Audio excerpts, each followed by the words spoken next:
This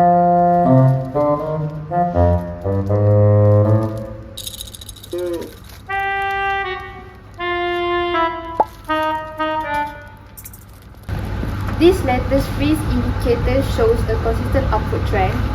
Credit exposure and liquidity stress are nearing our internal risk appetite limits.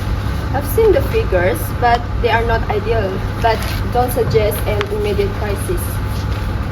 Our governance framework requires early escalation when thresholds are breached. The board should be informed. If we escalate every fluctuation, we risk creating panic. Let's monitor it internally and assess it next week. With respect, I think delayed escalation weakens the board oversight. I take responsibility. Management will handle this.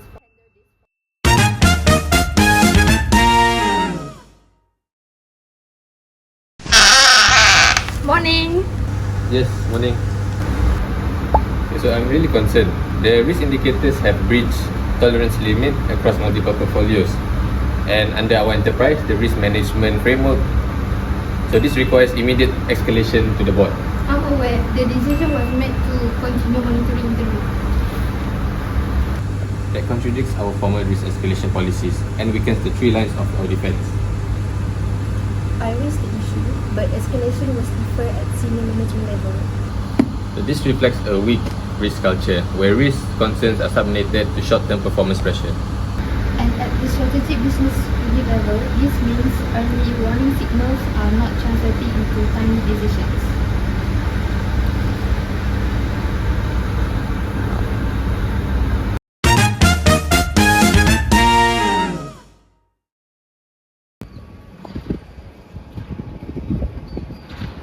Our audit confirmed that risk policy and control were adequately designed, but execution was inconsistent across management level.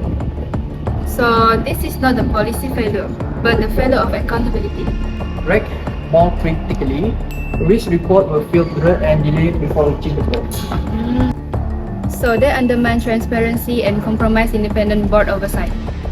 Yep, the board only became aware after the risk had already materialized into loss. So that's constitute a clear of corporate governance failure, particularly in oversight and ethical responsibility.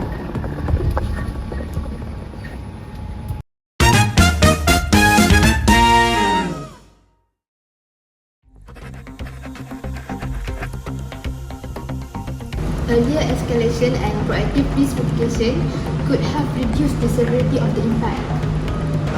This demonstrates that the company relied on risk acceptance for the crisis rather than risk reduction or avoidance. Our response now is corrective. We will tighten internal control, restructure reporting lines, and strengthen escalation threshold. Future risk escalation must be automatic, clearly defined, and protected from management override. And audit independence must be reinforced through direct reporting to the board.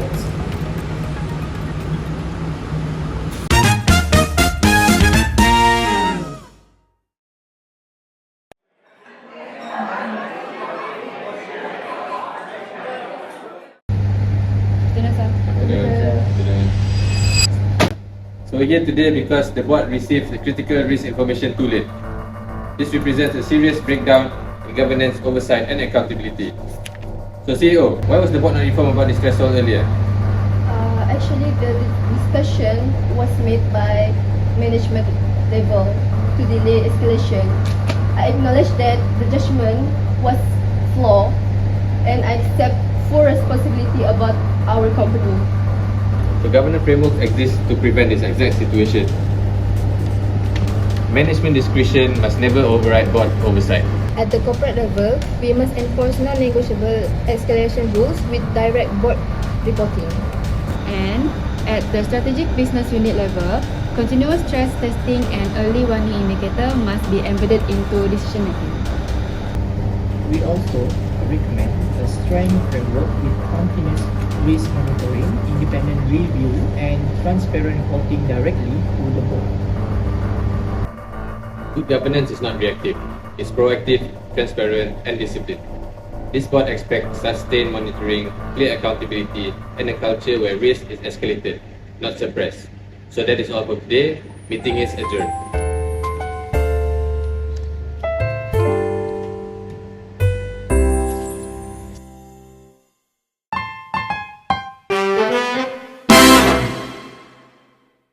So hello everyone, my name is Pridah Bin Jawahir, metric number 98985, and this is my key takeaways from our case study here. So ultimately, good corporate governance is proactive, not reactive. This scenario demonstrates that strong escalation, clear accountability, and the continuous risk monitoring are essential to organization resilience. This lesson learned must guide future corporate and strategic decision making. Hi, I'm Hazika 99109. So the key lesson for this management is accountability. When early warning signs emerge, delaying escalation may seem efficient, but it increases corporate risk. Governance framework guides decision, not be overridden by management judgment. That's all from me. Thank you. Hi everyone, my name is Liana and my metric number is 10432. The key lesson for our case study is highlight that risk escalation must be automated and protected. A strong risk culture ensures that risks are escalated based on threshold, not hierarchy. Proactive risk reduction should always take precedence over reactive control. From a risk management perspective, early warning indicators are only effective if they lead to action. At the strategic business unit level, risk data must directly influence decision making to prevent risk from materializing. Bye-bye. My name is Nazul bin Hari with metric number 100082.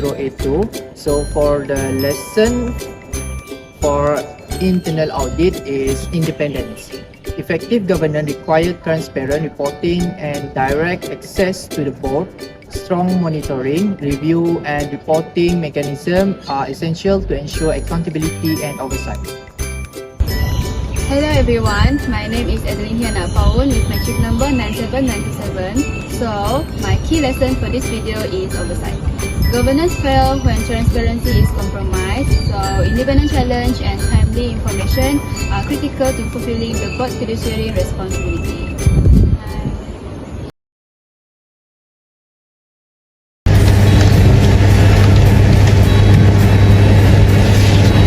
Rambut besar tu.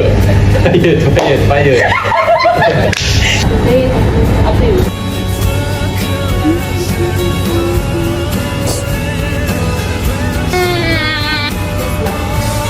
Lah boleh tak? Tak boleh. Tak boleh. Lebih.